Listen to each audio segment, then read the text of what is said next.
So in the last class we have discussed about the effective mass. Now we'll discuss the intrinsic carrier concentration. So you want the concentration of intrinsic carriers in terms of band gaps. So we have discussed the number of orbitals or energy levels, etc. So we have to find out the concentration of intrinsic carriers in terms of band gap. So we do the calculation for simple parabolic band edges.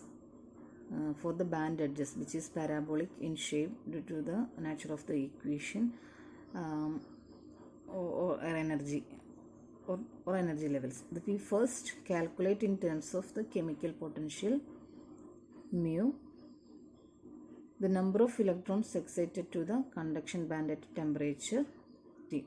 In semiconductor physics, mu is called the Fermi level.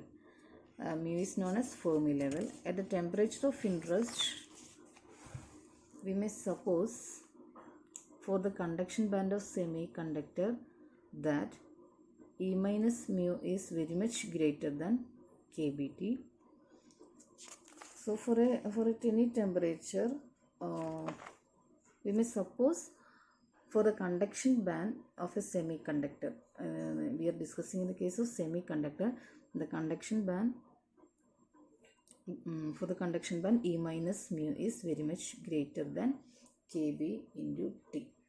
Okay, the mu is the Fermi energy. So E minus mu is very much greater than kBT. So the Fermi Dirac equation can be will be reduced to Fe approximately experimental of mu minus E by kT. This you can find out from the probability distribution function, that is 1 by e to the power E minus mu by kT plus 1. This is the probability distribution function. If kT is, since E minus mu is very much greater than kT,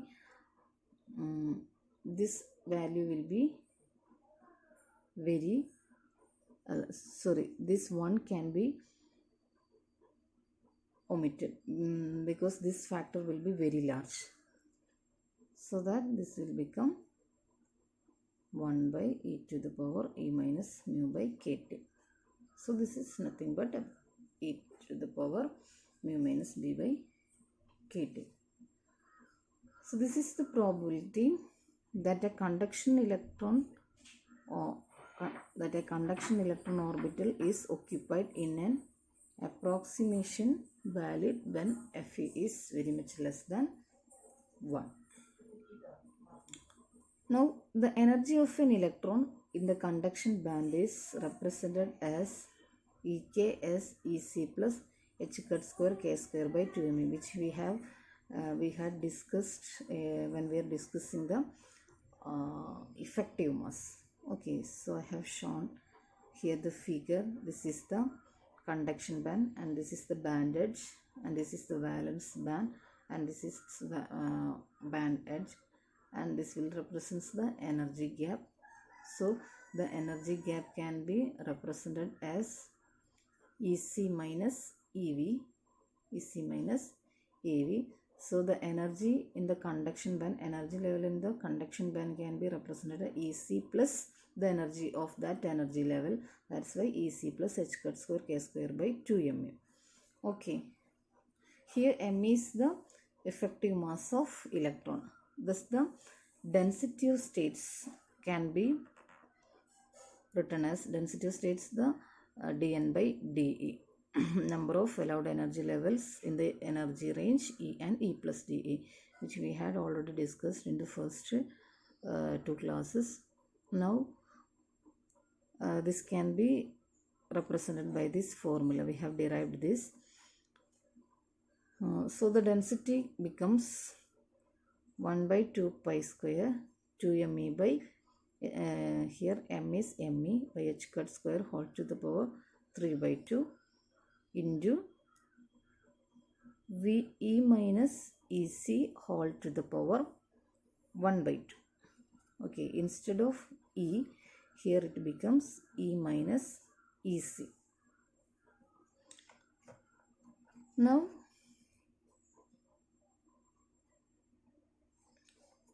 the concentration of electrons in the conduction band. Concentration of electron the conduction can be find out integrating this integrating this expression from E conduction to infinity, because this is the conduction band edge, so this value can vary from E conduction to infinity. So that will give you the density function and the probability function. The multiplied factor, the integral of this multiplied factor will give you the number of or the concentration of electrons in the conduction band. So this is the density function and this is the probability function. This will give you the number of states occupied between the energy level C and E plus dE, and this is the probability of occupation in each level, and so the product of this will give you the number of electrons, and the total number of electrons in the energy range EC to the infinity will be getting by integrating this. So it will give you the concentration of electrons in the conduction band. So if you are substituting the values of density function and probability distribution function, we will get the equation like this. And if we are integrating this, here the integration is with respect to E. So here there are two terms containing E. So we can integrate this and we'll get the equation as you can do the steps as homework. Okay, the integration steps. So we'll get the equation like this. So n can be determined when mu is known. So if mu is known, we can calculate the concentration of n, or the electron charge carriers in the conduction band. It is useful to calculate the equilibrium concentration of holes also, which is represented by P. The distribution function is represented as F suffix H, which was F suffix E for electrons. This is for holes. Now FH can be represented as 1 minus Fe. This is because a hole is the vacancy created by the electrons. When an electrons leave its sides by some excitation, by absorption of photon or thermal excitation, it leaves a hole behind it. That is the hole. So the probability of hole can be represented as the probability of 1 minus the probability of electron occupancy. So that's how FH comes like this. FH is 1 minus the probability of occupancy, or probability of distribution of holes is expressed in terms of 1 minus the probability of distribution of electrons. And so we can write FH as 1 minus the probability distribution function. And if you are taking the LCM and rearranging the terms, and the approximate final value of FH will be exponential of E minus mu by KT, provided mu minus E is very much greater than KT. So if you are applying these conditions to here and rearranging the terms, we will get the final expression like this. Okay. Now if the holes near the top of the valence band behave as particles with effective mass mh, the density of hole state is given by. So at the top of the valence band, this holes behaves as particles with effective mass mh, m suffix h. In the case of electrons, it was m into e. So the density of states, as in the previous case, can be represented as, here the energy equation is changed from EV minus E. Okay, EV minus E. So because the energy level is inside the valence band, so the energy can be represented as EV minus E whole to the power 1 by 2. And EV is the valence band edge energy. Now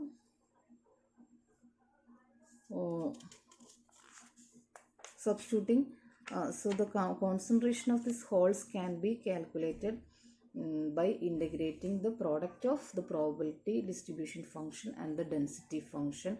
Here the integration limit is from minus infinity to E valence band, because here the topmost field energy level is EV, and this starting point can be minus infinity. So this range is from minus infinity to EV.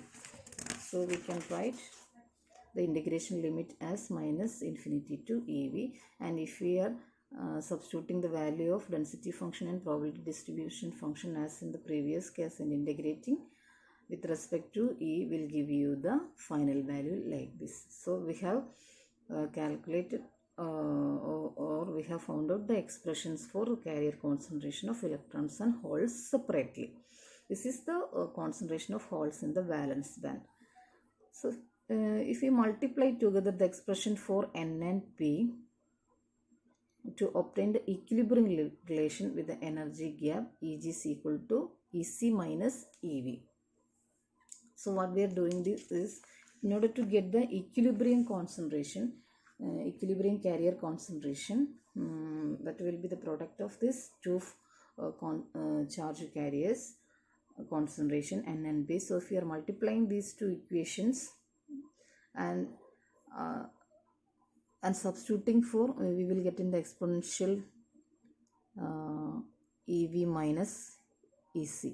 So that will be minus EG, because EC minus EV will give you the value of EG. EC minus EV, EC minus EV, this is EC, this is EG. Okay, so the difference will give you the EG. So if we multiply these two concentration N and P, there comes a term known as, EV minus EC, which is minus EG. That's how this minus EG appearing here.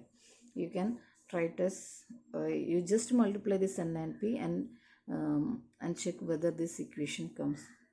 It will come. You try. Okay, try it as homework. Now, this useful result does not involve the Fermi level mu. So there is no term mu. It is an expression of the law of mass action. So this is known as law of mass action. We have now here assumed in the derivation that the material is intrinsic. That is, the material is pure, very pure, no impurity is present in the material. The results holds good even in the presence of impurities as well. The only assumption made is that the distance of the Fermi level from the edge of both bands is large in comparison with KT. That's what we have discussed here by this condition and this condition. Okay. So this was the only assumption we have made here. So this is applicable even in the case of impure systems also. Now at 300 Kelvin, the value of NP is found to be 2.10 into 10 to the power 9 per centimeter raised to 6. And some values are given here for as an example. Now, a simple kinetic argument shows why the product NP is constant at a given temperature. So at a given temperature, this product, the carrier concentration will be a constant. The argument for this can be explained as suppose that the equilibrium population of electrons and holes is maintained by blackbody photon radiation at temperature T. The equilibrium population of electrons and holes is maintained by the blackbody photon radiation at a temperature T. Suppose this is the condition. Now the photons generate electron-hole pairs at a rate A of T, while B of T into NP is the rate of recombination rate. So the rate of production of electron hole pair is A of t, while the recombination is B of t into N into P. So we are representing the rate of recombination and rate of production as this. Okay. Now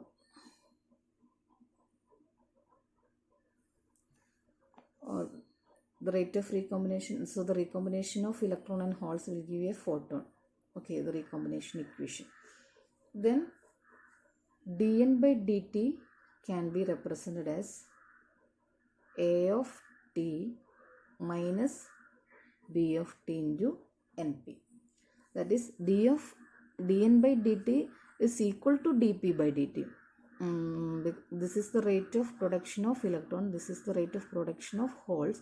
This two will be equal, and this can be represented as A of t minus, this is the rate of production of either electron or holes, minus the rate of recombination. So the rate of production minus rate of recombination give you the actual rate of each carriers in the system.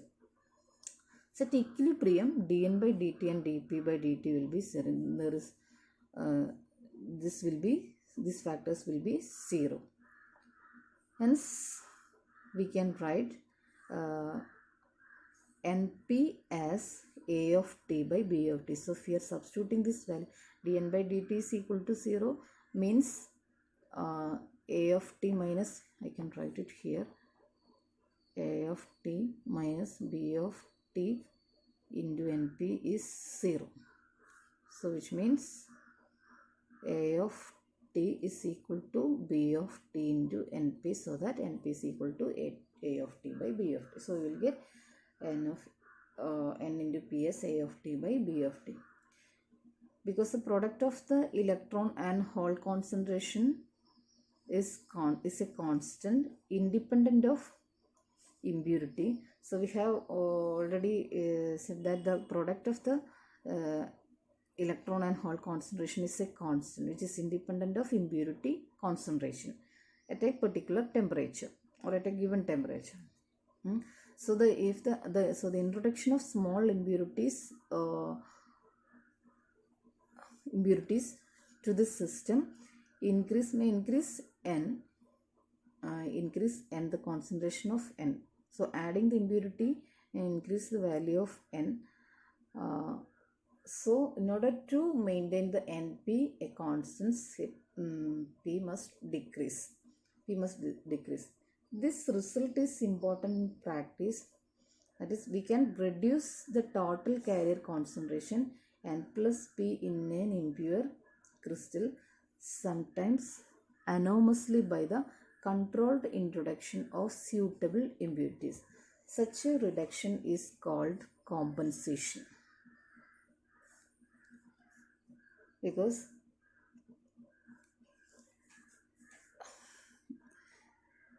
so by adding these impurities in a controlled manner, we can reduce the concentration of N plus P as explained now, and this is known as compensation. Okay. In an intrinsic semiconductor, that is in a pure semiconductor crystal, the number of electrons is equal to the number of holes, because the thermal excitation of an electron lives behind a hole, so the number of electrons leaving will produce that equal number of holes in the system, so the number of electrons and holes will be same. Okay, thus from the equation of Np, we have, letting the subscript I denote the intrinsic, so we are writing here I as a suffix index in order to represent this as intrinsic carrier concentration. So we can write it as Ni, which is equal to Pi, because this will be equal in terms of intrinsic semiconductor crystal. This can be represented as this. Okay.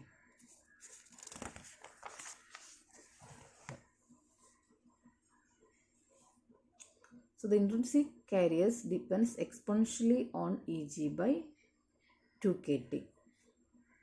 Now equate N and P. Since N and P are equal, we can equate both N and P. If we equate this N and P, these two expressions, these expressions,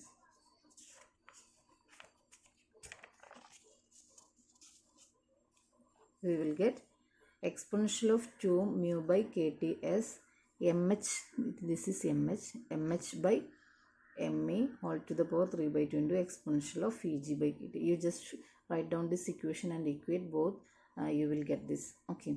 Or for the Fermi level as measured from the top of the valence band, mu is equal to half Eg plus 3 by 4 kt ln mh by me. This equation is obtaining from this equation. So what we are doing is taking the logarithm on both sides so that this equation will come out, because there is an mu in the exponential factor and 2 here, that will come as 1 by 2 here, and a additional 2 here, so that there is a 3 by 2 log term will come here. That's why 3 4. You just take logarithm on both sides, you will get this equation. If mh is equal to me, then mu is equal to half Eg. If mh is equal to me, what will happen? This term will 0, so that mu is equal to half Eg, and the Fermi level is in the middle of the forbidden energy gap. So if the mass of the electron and holes are, effective mass of holes and electrons are same, then the Fermi level comes in the middle of the energy band. So this is about the carrier concentration in the energy bands of the semiconductor crystal. Okay.